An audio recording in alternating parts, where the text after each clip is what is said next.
What would you do if the man who swore he loved you slipped a contract between your vows? If the ring he gave you came with conditions, not commitment? That was my reality. Damien proposed on a rooftop, fairy lights glowing, a ring sparkling on my finger. I said yes through tears, believing I had found my forever. But weeks later, as we were tasting cakes and choosing flowers, he slid a document across the table. A prenup. Just business, he said with that practiced smile.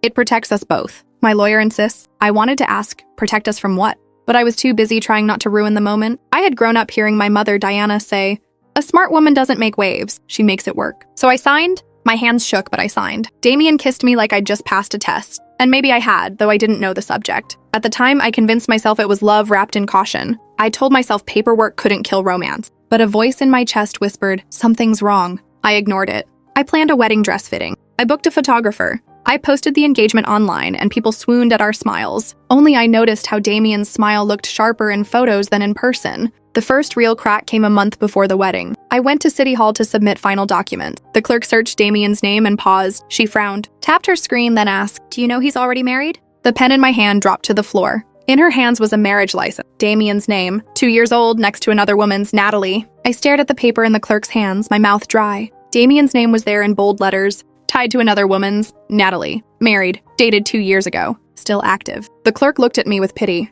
"Maybe it's an error," she offered gently. But the official seal glared back at me like truth carved in stone. I walked out of City Hall with my engagement folder under one arm and the marriage license burned into my mind. Every step home felt heavier, like the world was pushing me into the ground. My phone buzzed with a text from Damien. "Dinner tonight? Miss you, as if I hadn't just discovered his double life. That evening, I sat across from him at our favorite restaurant, candlelight flickering between us. He laughed, told a story about work, reached for my hand. I pulled back. "What's wrong?" he asked. "You tell me," I said, voice trembling. "Why is your name still attached to a marriage license?" For the first time since I'd known him, Damien's smile cracked. He blinked too fast. Then he leaned back, lips curling into something colder. "That's old news." It was nothing. "A mistake I already fixed." "Fixed?" I demanded. "You're still married." He lowered his voice. "Don't make a scene, Clara. You don't understand how complicated things are." I wanted to scream. Instead, I held my water glass with both hands, trying to stop the shaking. "Who is Natalie?" I whispered. "Forget her," he snapped. "She's irrelevant. You're my future." But the word irrelevant stuck in my throat like glass. If he could erase her, what stopped him from erasing me one day? That night, I searched Natalie's name online and found her Facebook profile. Her last post? A wedding photo with Damien captioned, 2 years strong. Her profile was public. Photos everywhere. Damien in a suit, smiling brighter than I had ever seen him. Natalie in white lace, her arms around him, her eyes lit with love. Their friends had commented, "Perfect couple. Meant to be." And the most recent one, just 3 days ago, "Happy anniversary. 2 years strong." My vision blurred. The man I thought I was planning a wedding with was already celebrating another one. I scrolled further. Vacations, dinner parties, holidays. They looked like a life, a real one. I was the extra. I took screenshots of everything. My hands were shaking so hard the images blurred, but I didn't stop. Proof mattered now. When I confronted Damien again, he was furious. Not guilty, furious. "Why were you digging through her life?" he shouted. "Because you're living 2 of them," I spat back. He paced the living room, jaw tight. "You don't get it, Clara. That marriage isn't real. It was for paperwork." "Paperwork?" The word made me cold. "What kind of paperwork?" I asked. He froze, just for a second. Then his mask slipped back on. "It doesn't matter. She's nothing to me. I love you. I'm marrying you. But love shouldn't need paperwork to exist. Love shouldn't have loopholes and contracts and women hidden in the margins." That night, I printed the screenshots and slid them into a folder marked with his name. If Damien wanted to treat love like a business, I'd play his game. The next day, a message popped up in my inbox from Natalie herself. "I think we need to talk. Woman to woman." I met Natalie in a quiet cafe, my pulse racing. She was beautiful. Tired eyes, yes, but elegant, with a strength in her posture that reminded me of myself before Damien. "I wasn't sure you'd come," she said softly. "I almost didn't," I admitted, "but I had to know." She slid a photo across the table. Damien. Younger, thinner, holding her hand in front of a courthouse. "We married for his visa," she said bluntly. "He told me it was temporary, that once he was settled, we'd quietly divorce." "And you agreed?" I asked. She looked down. "I was in love. I thought he'd stay. But once he got what he wanted, he pulled away. I tried to end it, but he convinced me to wait. He said it would look suspicious if we divorced too soon." My chest tightened. "Suspicious to immigration." She nodded. "He told me he was working things out. I had no idea he was engaged to someone else until I saw your photos." Her voice cracked. "I'm sorry, Clara, you didn't deserve this." I believed her, because her pain was too familiar, her betrayal too raw. We were both victims of the same man, trapped in different cages. Natalie sighed. He uses women like documents. You're not the first, Clara. And you won't be the last unless you stop him. As I left, Natalie grabbed my wrist. Be careful, she whispered. He gets dangerous when cornered. The universe doesn't always hand you the truth. Sometimes it lets your fiancé answer his phone on speaker by accident. Damien was in the shower when it rang on the counter. A man's voice came through, low and impatient. We're moving the interview up. Once the papers are done, you're free. After that, disappear from her. I stood very still. Water pounded tile. My heart pounded me. Not a good time, Damien muttered, stepping back into the hall, dripping. He swiped the call off and stared at me like he'd caught me doing something wrong. Why are you in here? I heard everything, I said, voice small but steady. Interview, papers. Disappear from her. Who? Business, he snapped. Don't eavesdrop. He grabbed the phone and locked himself in the bedroom. I sat on the edge of the tub and tried to breathe through the cold, rising in my chest. Interview, papers, disappear. The words arranged themselves like a headline I didn't want to read. When he left for errands, I opened my laptop to print vendor receipts and saw his email still signed in. A starred folder sat at the top. Interview packet. Inside were checklists, stage photos with date captions, and a document labeled relationship proofs. I clicked one file and froze. It wasn't me in the picture. It was Natalie, on a couch I recognized from her profile, smiling up at him while he pretended to kiss her forehead. The phone buzzed beside the keyboard. A message preview flashed from an unsaved number. Bring her to fittings, photos help. After approval, you're done. Done, like a task, like a transaction. I copied everything to a drive with shaking hands. If love was going to be paperwork, then proof would be my protection. The next morning, a thick envelope arrived addressed to Damien. Official seal, government crest, stamped interview notice, and the date was 2 weeks away. I carried the envelope to the kitchen and stared at it like it might explode.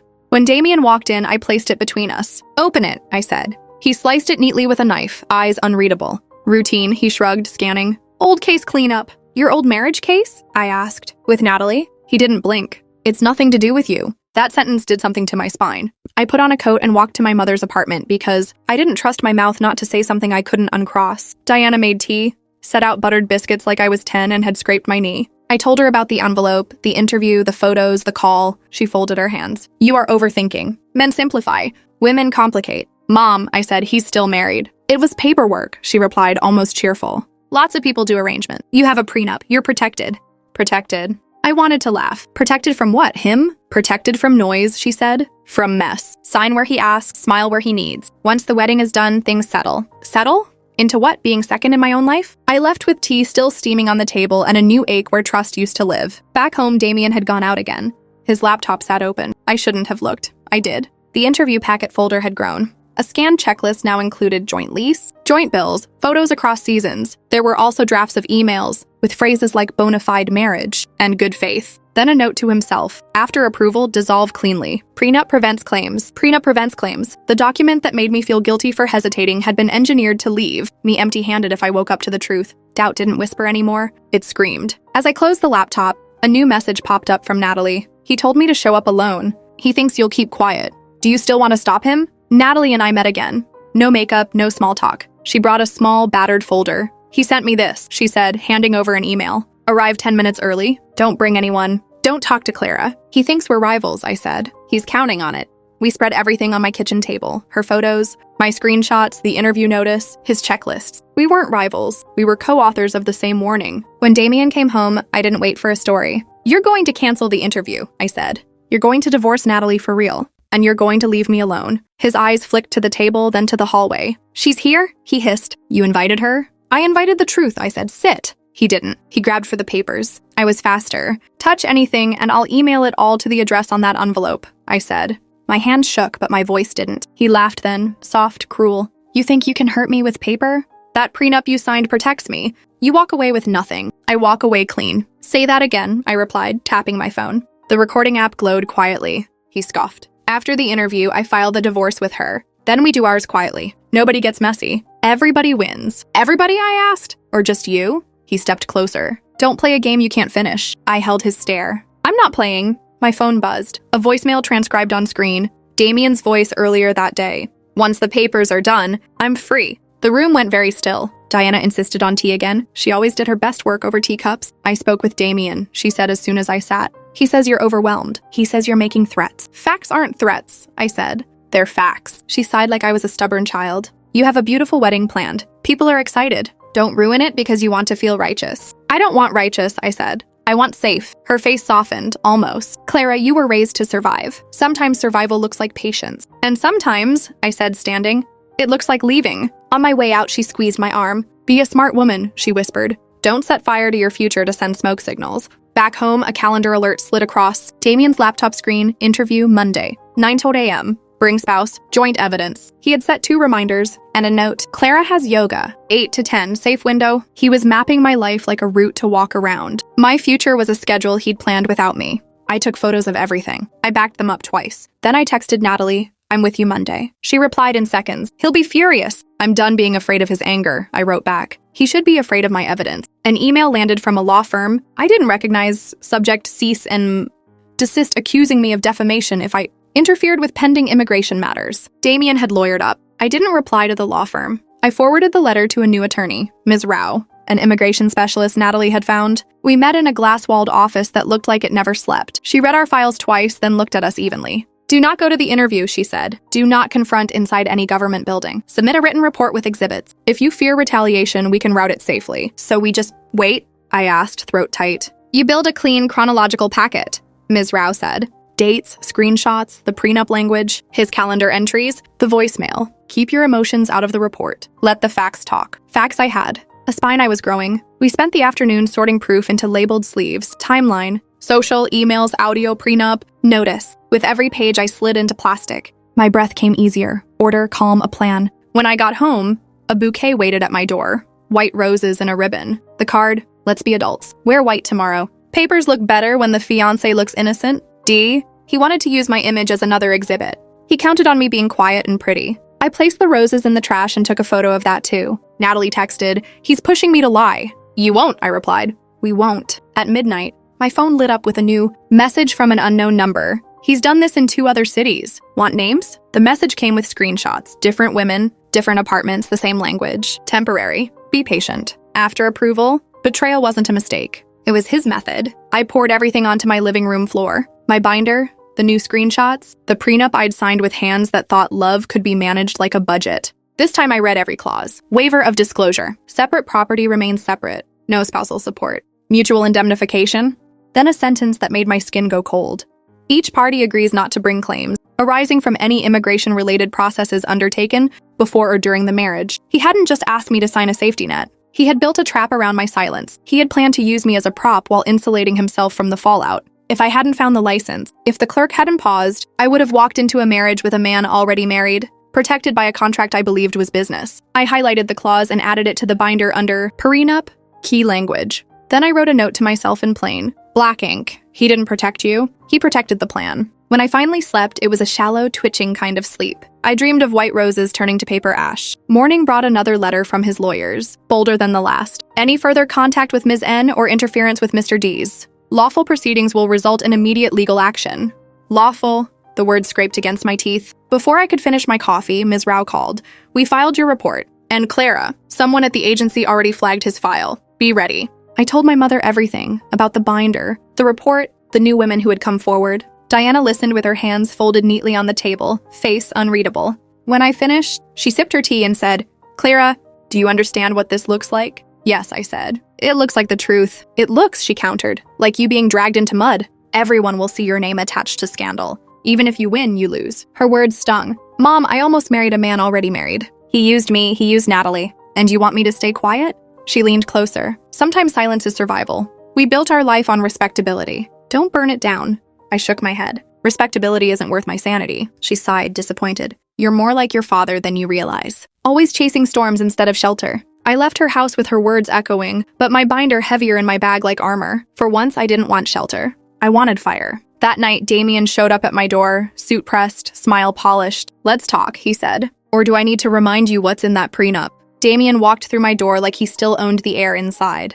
He set his briefcase on the table, pulled out a folder, and spread the pages like playing cards. You signed this? He said smoothly. Every line. You agreed to no claims, no damages, no drama. You tricked me, I said. You made me believe it was about protecting us, he smiled. Perception is reality. You perceived safety, I needed security. Everybody wins. No, I said firmly. You win, I lose. He leaned back. You're emotional. Judges don't care about emotion. They care about paper. And I have the paper. I opened my binder and slid it across the table. So do I. His eyes scanned the evidence, screenshots, emails, checklists, the voicemail transcript. His smile flickered. "You wouldn't dare," he said quietly. "I already did," I replied. For the first time, his mask cracked. Anger flashed. "You think they'll believe you? They'll call you bitter. They'll call Natalie a scorned wife. They'll call me ambitious. Ambition sells better than heartbreak." I met his eyes. Not when ambition looks like fraud. We stared at each other, two gamblers laying cards down. Then he laughed coldly. "You're smarter than I gave you credit for." He snapped the prenup shut. "But you're still mine until I decide otherwise." As he left, he whispered, "See you Monday." The day of his immigration interview. Monday morning, the sky was gray, heavy. Natalie and I waited across the street from the immigration building, my binder tucked under my arm. Damien walked in alone, crisp suit, confident stride. He didn't know Ms. Rao had already delivered our report. From the cafe window, we watched him greet the officer with a handshake too polished. We couldn't hear, but we saw the gestures, the practiced charm. He thought this was his stage. 20 minutes later, the officer stepped out and called, "Mrs. D?" Natalie rose. The look on Damien's face when she walked in, not smiling, not performing, just steady, was worth every sleepless night. I didn't see the interview, but I saw the aftermath. Damien walked out pale, jaw clenched, briefcase heavy like it carried bricks instead of paper. Natalie followed, her face unreadable. She texted me, "They know." He lied under oath. Investigation opened. When I saw Damien outside, he spotted me through the glass. For a moment, he froze. Then he smiled, but it wasn't confidence anymore. It was a threat, tight and desperate. That evening, a rock crashed through my apartment window. The note tied to it said, "You think you've won? Watch me." The glass crunched under my feet as I picked up the note. My heart thudded, but I refused to cry. I called the police. They logged the damage, wrote a report, and left with practiced sympathy. "Likely intimidation," one officer said. "Keep your doors locked." I sat in the living room with a blanket wrapped around me, binder clutched to my chest. Fear sat heavy beside me, but so did resolve. Leah came over with soup and duct tape for the window. "You're not staying here alone," she said. "He wants you scared. Don't give him the satisfaction." At 2 a.m., my phone buzzed. "Damien, you think government cares about you? They'll throw me out, and you'll still be alone. Who wins then?" I didn't reply. I forwarded the message to Ms. Rao. The next morning, she called. "We're filing a protective petition. His threats help your case. Document everything." So I did, every message, every voicemail, every shattered piece of glass. My binder grew thicker, but my fear grew smaller each time I added a page. Days later, Natalie sent me a message with one line, "He's been arrested." The headline broke first. "Local businessman arrested for immigration fraud. Bigamy allegations pending." Damien's photo sat under bold letters, his smile now a mugshot. Natalie called, her voice shaking. "They charged him with lying under oath. They're opening the bigamy case next. They want us to testify." I sat at my kitchen table, binder open, and let the news sink in. The man who believed paper protected him was undone by paper. His own contracts, his own lies, his own arrogance. Diana called that night. Her voice was small for once. "Clara, I didn't know it was this bad." "Yes, you did," I said softly. "You just didn't want to see." Silence, then a whisper.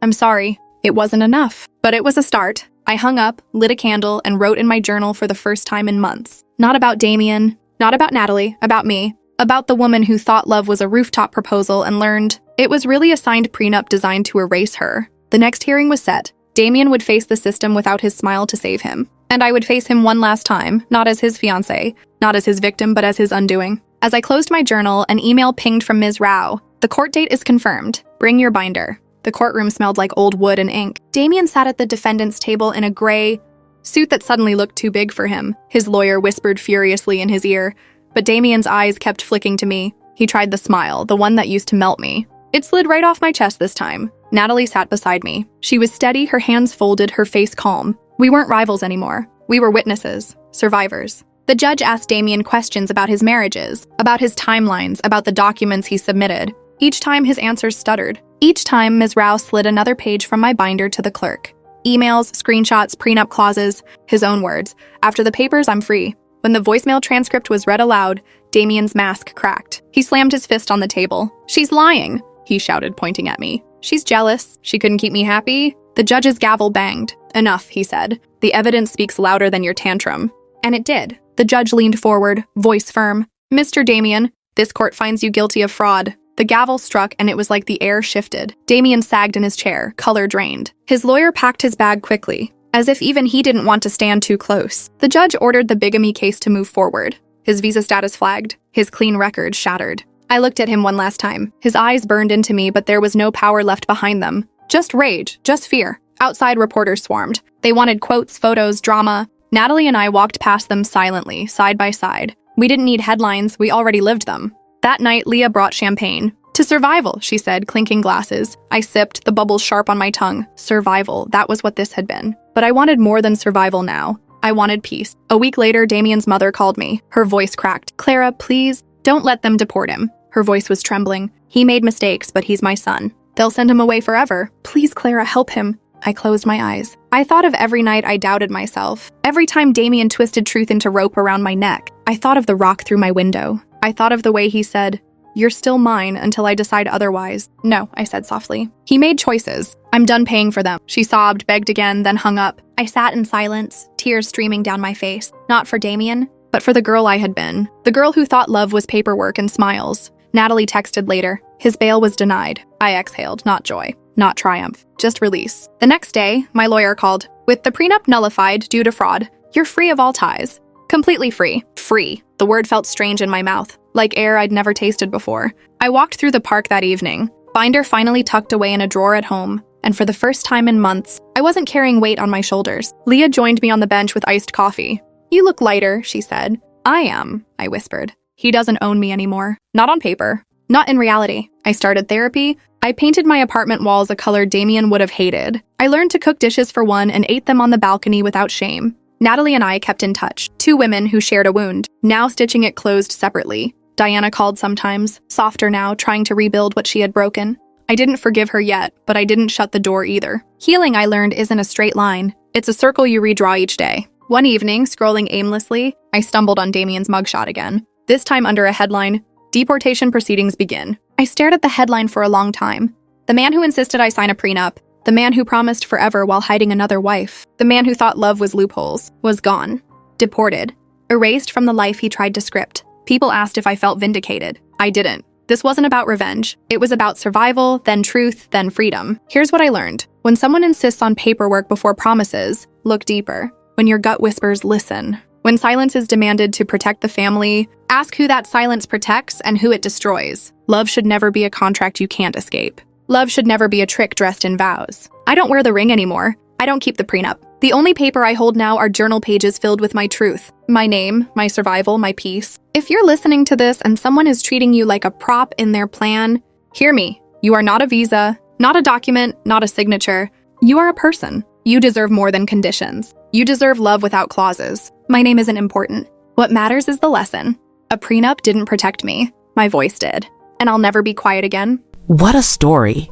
Imagine saying yes to forever, only to find out the man you loved was already married. Clara thought she was signing a prenup for protection, but really, she was signing into a trap. In the end, it wasn't contracts or lawyers that saved her. It was her voice, her courage, and her refusal to stay silent. Tell me, what would you have done if you were in Clara's place? Would you have stayed quiet to protect the family's image, or spoken up and exposed Damien like she did? Drop your thoughts in the comments. I'd love to hear your take. And if this story hit you hard, trust me, there's another one coming that will shake you even more. So don't forget to tap that subscribe button and join us for the next chapter of Lies and Regrets. Until then, remember, love should never come with conditions, and your voice will always be stronger than any contract.